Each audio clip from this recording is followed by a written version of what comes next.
प्यारे बच्चों, मैं चंद्रकला, सहायक अध्यापिका एडी राजकीय कन्या इंटर कॉलेज गोरखपुर। प्यारे बच्चों, सामाजिक विज्ञान की इस कक्षा में आपका स्वागत है। बच्चों, 4 भागों में आपकी पाठ्य पुस्तक विभाजित है। इसमें से हम लेंगे लोकतांत्रिक राजनीति 2। इसका हम लेसन लेंगे 7 लोकतंत्र के परिणाम। ये 6 भागों में विभाजित है। इसका पहला भाग है।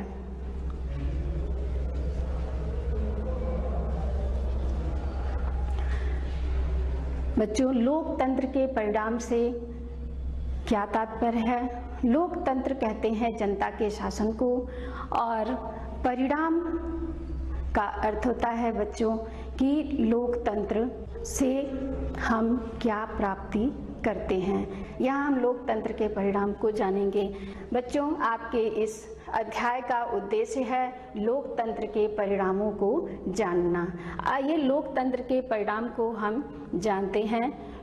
यानी कि परिणाम में हम देखेंगे कि हम लोकतंत्रीय शासन व्यवस्था को अपनाने पर किन अचीवमेंट को, किन प्राप्तियों को प्राप्त करते हैं। उन प्राप्तियों को हम इस अध्याय में देखेंगे और इन्हीं प्राप्तियों के कारण विश्व के अनेक देश, या कहा जाए तो विश्व के अधिकांश देश लोकतंत्रीय शासन व्यवस्था पसंद करते हैं। तो यहाँ हम एक चित्र लेते हैं लोकतंत्र का युग, यानी इस युग को ही हम लोकतंत्र का युग कहते हैं, क्योंकि लोकतंत्र को सबसे ज़्यादा पसंद किया जाने वाला आज का टाइम है। इसीलिए हम आज के युग को लोकतंत्र का युग कहते हैं। बच्चों, लोकतंत्र के बेहतर परिणामों को जानते हुए हमारे देश में भी लोकतंत्रीय शासन व्यवस्था अपनाई गई है। तो ये भारतीय लोकतंत्र का चित्र है बच्चों, जिसमें आप देख रहे हैं कि भारतीय लोकतंत्र के परिवेश को दिखाया गया है।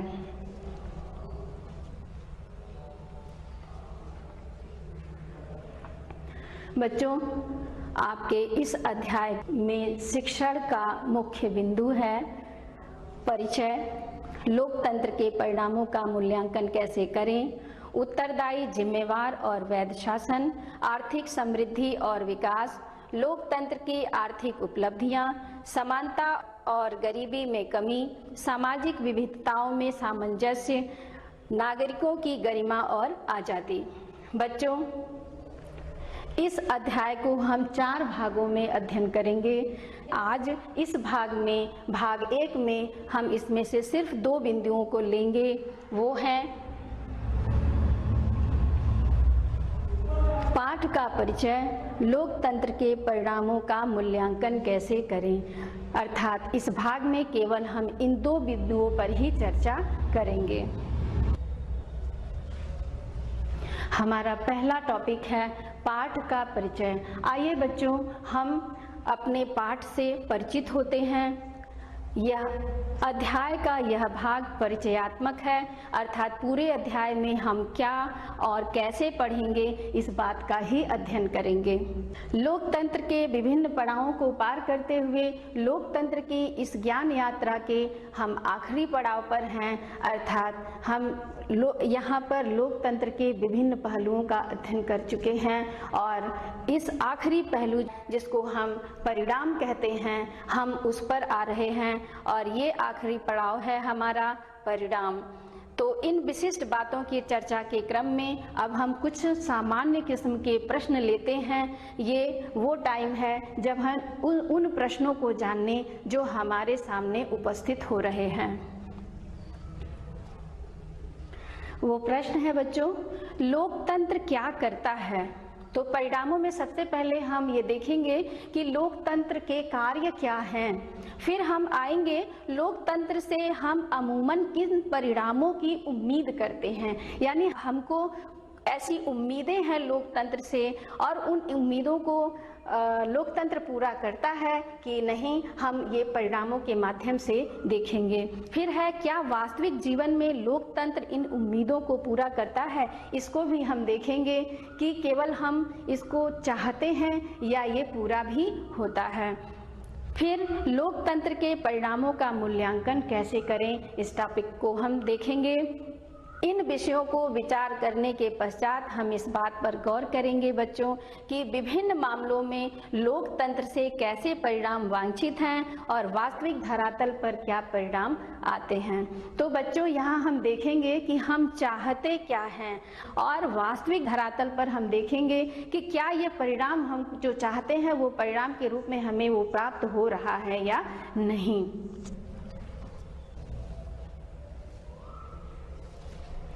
फिर इस तरह से हम आते हैं, इसके लिए हम लोकतंत्र के विभिन्न पहलुओं का मसलन शासन के स्वरूप, आर्थिक कल्याण, समानता, सामाजिक अंतर और टकराव पर विचार करेंगे।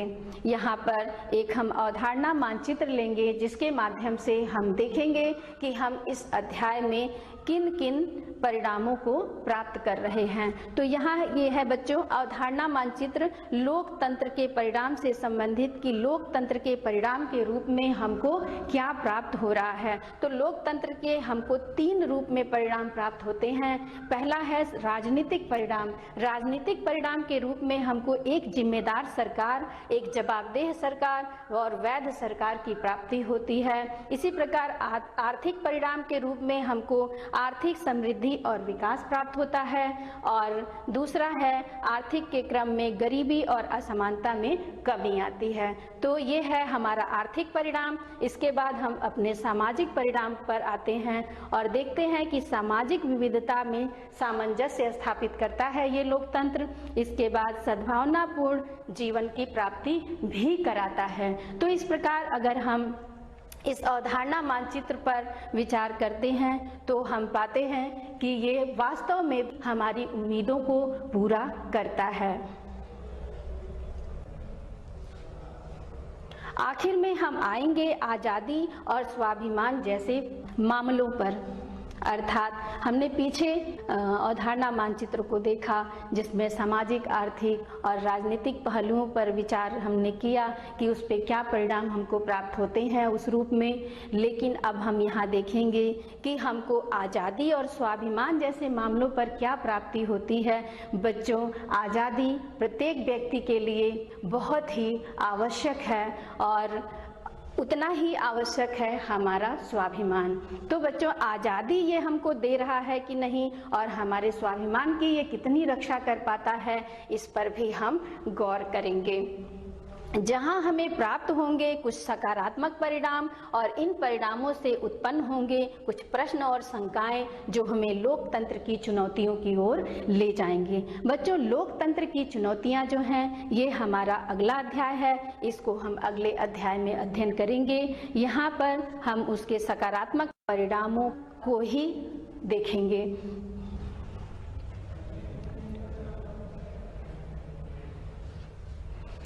बच्चों, इस भाग का दूसरा टॉपिक है लोकतंत्र के परिणामों का मूल्यांकन कैसे करें। यहाँ हम आते हैं लोकतंत्र के परिणामों के विश्लेषण पर। हम यहाँ एक विश्लेषण करेंगे कि लोकतंत्र कैसे हमारे लिए आवश्यक है, कैसे वो हमारे लिए विभिन्न प्रकार के कार्यों को संपन्न करता है। एक प्रश्न उपस्थित होता है यहाँ पर, मैडम लिंगदोह की कक्षा में छात्रों ने लोकतंत्र के बारे में कैसी बातें की थी।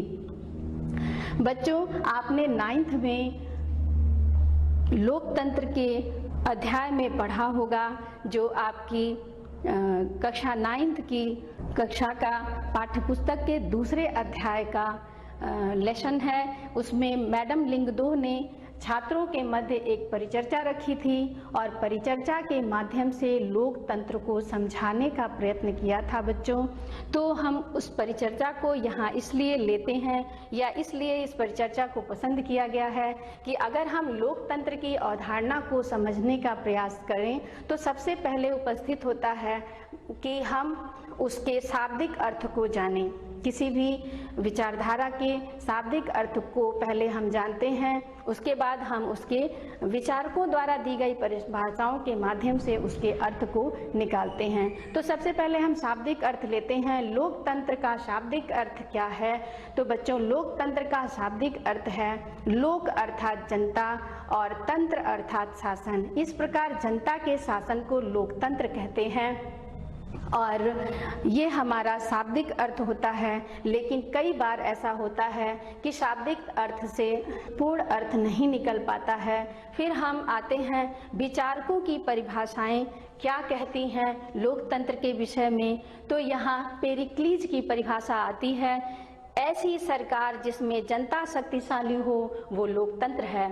फिर आते हैं अरस्तु ने कहा है बहुतों का शासन लोकतंत्र है। अब्राहम लिंकन ने कहा है जनता के द्वारा जनता के लिए शासन ही लोकतंत्र है। फिर सीले ने कहा है जिससे जनता की सहभागिता हो वो लोकतंत्र है। ब्राइस ने कहा है बच्चों कि राज्य की शासन शक्ति समुदाय में एक समष्टि के रूप में निहित होती है। तो बच्चों, हम इन विचारकों की परिभाषा को लेते हैं और लोकतंत्र के शाब्दिक अर्थ को लेते हैं। तो दोनों को लेने के बाद हम इस परिचर्चा का अर्थ यही निकल के सामने आया था कि हम केवल शाब्दिक अर्थ को नहीं मान लेंगे, ना केवल विचारकों या नामी चीन व्यक्तियों द्वारा जो परिभाषाएं दी गई हैं हम उनको भी यूं ही नहीं मान लेंगे। हम पहले उसको अपने विचारों पर आएंगे और अपने विचारों पर समझेंगे कि लोकतंत्र का क्या अर्थ है। तो बच्चों, लोकतंत्र के अर्थ में ये स्पष्ट हो जाता है कि जनता का शासन ही लोकतंत्र है। तो लोकतंत्र में जो शासन की शक्ति होती है वो जनता में निहित होती है। तो इस प्रकार जनता शक्तिशाली होती है, जनता का शासन होता है, यही लोकतंत्र की परिभाषा है। लोकतंत्र सबसे बेहतर शासन व्यवस्था। बच्चों, हम बातचीत के माध्यम से यह नतीजा निकला था कि लोकतंत्र शासन की अन्य व्यवस्थाओं से बेहतर है। वहाँ जो परिचर्चा की गई थी और लोकतंत्र के विषय में एक विस्तृत अध्ययन किया गया था कक्षा 9 की कक्षा में, उसमें ये निकल के विचार सामने आया था कि लोकतंत्रीय व्यवस्था ही सबसे बेहतर है। तो आइए देखते हैं कि लोकतंत्रीय व्यवस्था सबसे बेहतर कैसे है। तो सबसे बेहतर का अर्थ ये है कि हम यहाँ अन्य व्यवस्थाओं को भी लेंगे कि अन्य कौन सी व्यवस्थाएं हैं जो लोकतंत्र से ज़्यादा दोषपूर्ण हैं, या उसके तुलनात्मक अध्ययन में हम देखेंगे कि लोकतंत्र जो है वो कैसे बेहतर है। तो हम यहाँ तानाशाही लेंगे और दूसरी व्यवस्था आती है जो राजतंत्र आता है, जिस व्यवस्था को यहाँ दोषपूर्ण बताया गया है। तो आइए देखते हैं इसमें दोष क्या है। तो तानाशाही और राजतंत्रीय व्यवस्था में सबसे बड़ा दोष ये है कि इसमें एक ही व्यक्ति का शासन होता है और राजतंत्र में वंशक्रम पाया जाता है, राजा का बेटा ही राजा बनता है। हम अपने शासक वर्ग को चुन नहीं सकते हैं, चुनने का अधिकार नहीं है। ये व्यवस्था पहले से परंपरागत रूप में चली आई एक व्यवस्था के रूप में होती है जिसमें हम परिवर्तन नहीं कर सकते हैं। जो व्यवस्था हमको मिल गई शासक के रूप में, वो चाहे वो हमारे लिए योग्य हो चाहे अयोग्य हो, हमको उसको स्वीकारने के अतिरिक्त कोई हमारे पास दूसरा विकल्प नहीं होता है। इसी प्रकार तानाशाही जो व्यवस्था होती है, तानाशाही में जो तानाशाह होता है वो दबाव के माध्यम से, बल प्रयोग के माध्यम से जनता पर अपना अधिकार कर लेता है और अपने फैसलों को, अपने निर्णयों को जबरदस्ती उन पर थोपने का प्रयत्न करता है। ये बहुत बड़ा दोष है बच्चों, जो कि तानाशाही और राजतंत्रीय व्यवस्था में पाई जाती है। इन दोषों को दूर करने के लिए ही लोकतंत्र सामने आता है और लोकतंत्र इसीलिए पसंद किया जाता है कि उसमें ये दोष खत्म हो जाते हैं, क्योंकि इसमें सबसे महत्वपूर्ण होता है चुनाव का अधिकार। तो इसमें जनता अपने प्रतिनिधित्व को स्वयं चुनती है। ये एक बहुत महत्वपूर्ण कदम है। लोकतंत्र से जो हमको मिलता है, लोकतंत्री शासन व्यवस्था से जो हमें सबसे बड़ी प्राप्ति होती है, वो है अपने पसंद का प्रतिनिधित्व चुनने का अधिकार। तो इसी कारण ये व्यवस्था बहुत अच्छी मानी जाती है। हम अपने पसंद का प्रतिनिधित्व चुनते हैं, अपना शासक वर्ग हम स्वयं चुनते हैं और इस माध्यम से जनता स्वयं शासन करती है। तो शासन का अधिकार एक तरह से जनता को स्वयं प्राप्त हो जाता है। आइए हम देखते हैं कि ऐसी और कौन सी विशेषताएं हैं जो लोकतंत्रीय शासन व्यवस्था में पाई जाती है, जिसके कारण लोकतंत्र सबसे बेहतर व्यवस्था के रूप में उभर कर सामने आता है। तो उसमें जो विशेषताएं देखते हैं उसमें है नागरिकों में समानता को बढ़ावा देता है। इसमें वर्ग भेद, लिंग भेद या जाति भेद जो अपने भारत की व्यवस्था है, ऐसा कोई भी भेदभाव नहीं करता है। ये सबको समानता का अधिकार देता है। तो जो समानता की अवधारणा है वो लोकतंत्र की सबसे बड़ी देन है और ये सबसे बड़ी विशेषता है जो लोकतंत्र को बेहतर साबित करती है। इसी प्रकार व्यक्ति की गरिमा को भी ये बढ़ाता है, व्यक्ति के महत्व को बढ़ाता है। इसमें फैसलों में बेहतरी आती है। लोकतंत्र में बच्चों जो फैसले लिए जाते हैं वो बेहतर फैसलों के रूप में सामने आते हैं, सापेक्ष तानाशाही और राजतंत्रीय व्यवस्था के। क्योंकि यहाँ जो एक व्यक्ति होता है, एक तानाशाह होता है, उसके ही फैसले पूरे देश पर लागू कर दिए जाते हैं। लेकिन यहाँ ऐसा नहीं होता है। फैसले लेने में वक्त लगते हैं लेकिन फैसले बेहतर होते हैं। फिर है टकरावों को टालने संभालने का तरीका देता है। कोई भी टकराव यदि देश में उत्पन्न हो जाए, कोई भी ऐसी स्थिति सामने आ जाए जो बहुत ही समस्यात्मक हो, उसको भी उस समस्या को टालने में और संभालने में ये जो तरीका देता है, जो उपाय देता है, वो बहुत ही उम्दा किस्म का है, ऐसा ही कहा जा सकता है। इसमें गलतियों को सुधारने की गुंजाइश होती है। बच्चों, लोकतंत्र में यदि शासक वर्ग से या शासित वर्ग से कोई गलती हो जाती है तो उसमें सुधारने की गुंजाइश रहती है, जबकि तानाशाही व्यवस्था में और राजतंत्र में हम अपना मुंह नहीं खोल सकते हैं और सुधारने की तो कल्पना भी नहीं की जा सकती है। वो वहाँ तानाशाह या राजा जो चाहता है वो वही होता है। लेकिन लोकतंत्र में किसी की भी गलतियों को सुधारने की गुंजाइश होती है। तो ये समानता, गरिमा, फैसलों की बेहतरी, टालने संभालने का तरीका, सुधारने की गुंजाइश, ये ऐसी विशेषताएं हैं जो लोकतंत्र को एक बेहतर शासन व्यवस्था के रूप में प्रस्तुत करती है।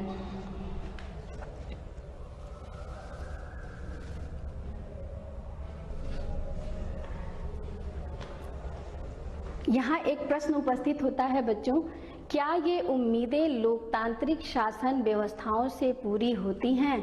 तो यहाँ हम आते हैं कि हम कुछ उम्मीदें लगा बैठे हैं लोकतांत्रिक शासन व्यवस्था से और हम देखते हैं कि वो उम्मीदें पूरी होती हैं कि नहीं।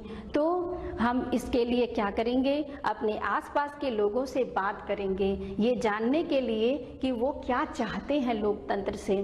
तो यहाँ पर पाएंगे कि अधिकांश लोग अन्य किसी भी वैकल्पिक शासन व्यवस्था की तुलना में लोकतंत्र को पसंद करते हैं। ऐसा क्यों होता है बच्चों?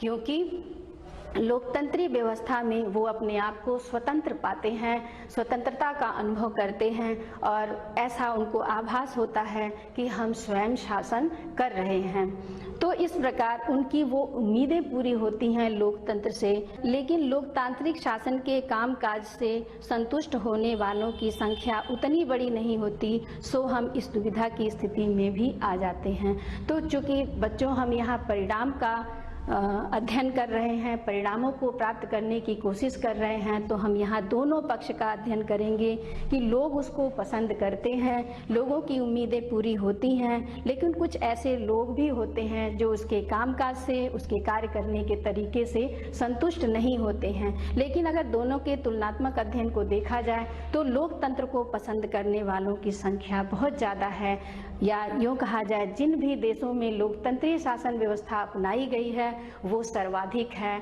अधिकांश रूप में वहाँ वो लोगों की पसंद है और जहाँ नहीं भी अपनाई गई है वहाँ भी ये लोगों की पसंद है। तो यहाँ पसंद को दिखाया गया है इस चित्र के माध्यम से कि लोग इसको पसंद भी करते हैं, लोग इसका समर्थन भी करते हैं और लोग इसकी तारीफ भी करते हैं।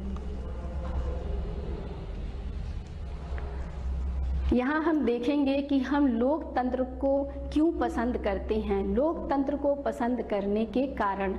तो सैद्धांतिक रूप में तो लोकतंत्र को अच्छा माना जाता है, पर व्यवहार में इसे इतना अच्छा नहीं माना जाता है। इसको हम बहुत गहराई से अध्ययन करेंगे तब इस बात को समझ पाएंगे। इस दुविधा के चलते लोकतंत्र के नतीजों पर गहराई से विचार करना जरूरी हो जाता है। यहाँ एक प्रश्न हम लेते हैं, क्या हम सिर्फ नैतिक कारणों से ही लोकतंत्र को पसंद करते हैं या लोकतंत्र के समर्थन के पीछे युक्तिपरक कारण भी हैं? तो आइए हम उन कारणों को देखते हैं बच्चों।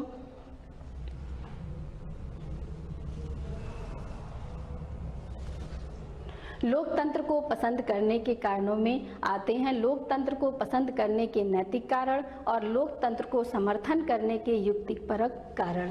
तो वैध, सम्मान, गरिमा और समानता ये वो नैतिक कारण हैं जिसके कारण लोग इसको पसंद करते हैं। और समर्थन क्यों करते हैं? क्योंकि हर लोकतांत्रिक व्यवस्था में संविधान, चुनाव, अधिकार और राजनीतिक दल ये ऐसे हैं जो प्रत्येक लोकतांत्रिक व्यवस्था में पाई जाती है। ये वो युक्तिपरक कारण है जिसके कारण से दुनिया के अधिकांश देशों में जबरदस्त समर्थन प्राप्त है लोकतंत्र को।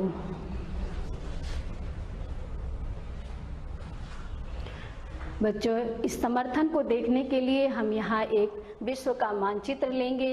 इस मानचित्र में हम देख रहे हैं कि दुनिया के 100 देश किसी न किसी तरह की लोकतांत्रिक व्यवस्था चलाने का दावा करते हैं। बच्चों, यहाँ जो हरे रंग से जो क्षेत्र दिखाए गए हैं, जो देश दिखाए गए हैं, ये वो देश हैं जहाँ पूर्ण लोकतांत्रिक व्यवस्था पाई जाती है। और ये नारंगी कलर से जो क्षेत्र दिखाए गए हैं, ये वो देश हैं जहाँ पर भी लोकतांत्रिक व्यवस्था पाई जाती है, लेकिन ये थोड़ा आंशिक मात्रा में पाई जाती है।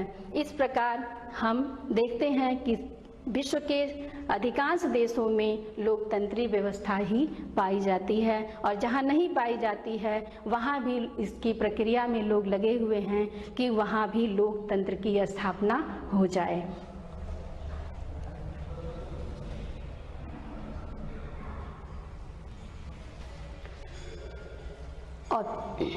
औपचारिक संविधान, नियमित चुनाव, राजनीतिक दल, बुनियादी अधिकार, लोकतंत्र के ये वो तत्व हैं जो सभी लोकतांत्रिक देशों में समान रूप से पाए जाते हैं।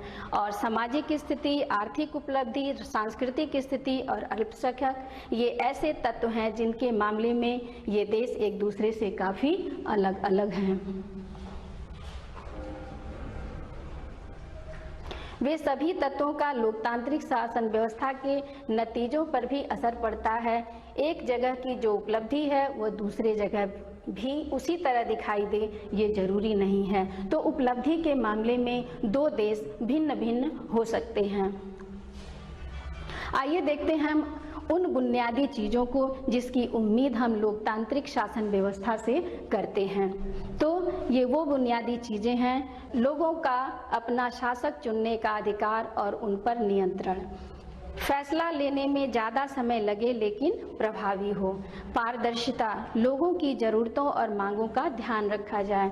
ये वो बुनियादी चीज़ें हैं जिसकी उम्मीद हम लोकतांत्रिक व्यवस्था से करते हैं।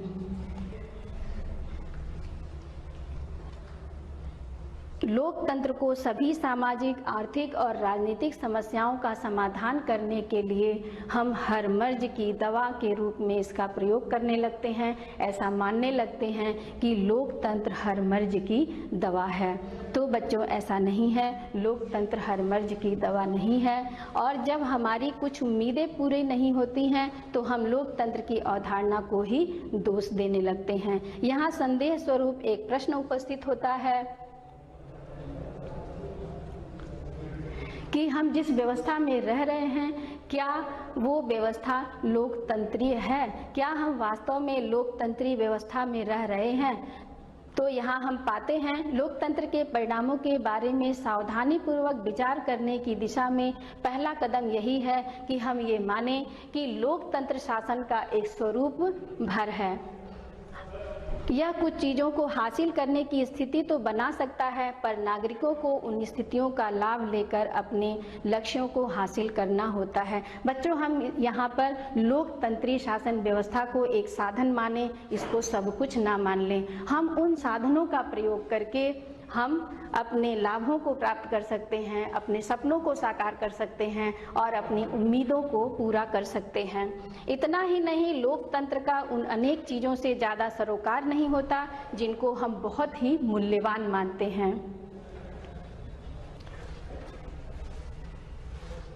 लोकतंत्र एक जादू की छड़ी भी नहीं है जो हमारी सारी समस्याओं को चुटकियों में मिटा दे। जैसे कि जादूगर अपना हाथ घुमाता है और जादू की वस्तुएं प्रस्तुत कर देता है, ऐसा भी नहीं है बच्चों कि लोकतंत्र हमारे इन सभी बुराइयों को यूं ही मिटा देगा।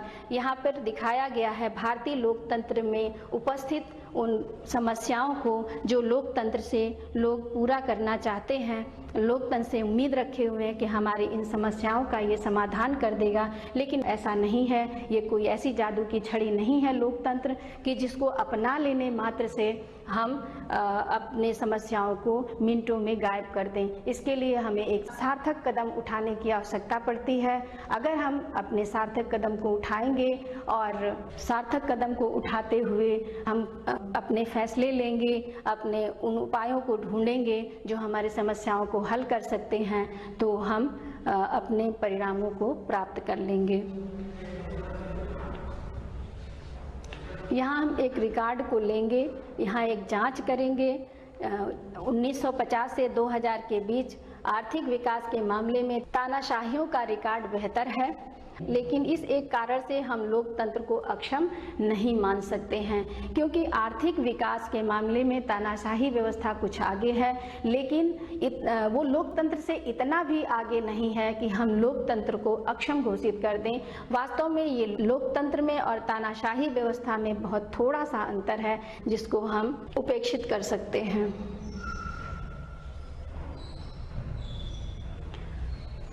बच्चों, अब हम यहाँ देखेंगे कि इस पूरे भाग 1 में हमने क्या पढ़ा।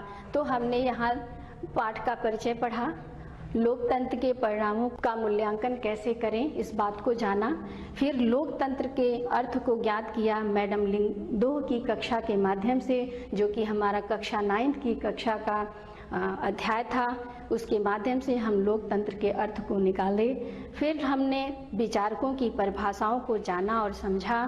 फिर हमने देखा कि लोकतंत्र से बेहतर परिणाम कैसे आते हैं और लोकतंत्र से हम कौन कौन सी उम्मीदें लगाते हैं, उन उम्मीदों को भी देखा। फिर हम आते हैं कि लोकतंत्र हर मर्ज की दवा नहीं है, ये एक शासन का स्वरूप मात्र है और इस स्वरूप को प्रयोग करते हुए हम लोकतंत्र की सभी बुराइयों को मिटा सकते हैं। लेकिन मिटाने के लिए ये कोई जादू की छड़ी नहीं है कि ये तुरंत हो जाए, इसमें समय लगता है बच्चों, प्रयास करना पड़ता है, कदम उठाने पड़ते हैं, संघर्ष करना पड़ता है, तब हमको कुछ इसके सकारात्मक परिणाम प्राप्त होते हैं। इस प्रकार हम इस कक्षा को यहाँ समाप्त करेंगे और आएंगे अपने अभ्यास कार्य की तरफ। अभ्यास कार्य हम यहाँ बच्चों कुछ प्रश्न दे रहे हैं जिसको आपको लिखना है। पहला प्रश्न है, लोकतंत्र को परिभाषित कीजिए। इसमें विद्वानों की परिभाषा अवश्य डालें बच्चों। दूसरा प्रश्न है, लोकतंत्र को सबसे बेहतर शासन क्यों बताया गया है। फिर तीसरा है, क्यों हम लोकतंत्र को हर मर्ज की दवा मान लेते हैं। चौथा है, लोकतंत्र शासन का एक स्वरूप मात्र है, व्याख्या कीजिए। इन्हीं शब्दों के साथ बच्चों हम इस कक्षा को समाप्त करेंगे, अगली कक्षा में मिलेंगे। बच्चों, आपको इस कक्षा को ज्वाइन करने के लिए आपका बहुत बहुत धन्यवाद।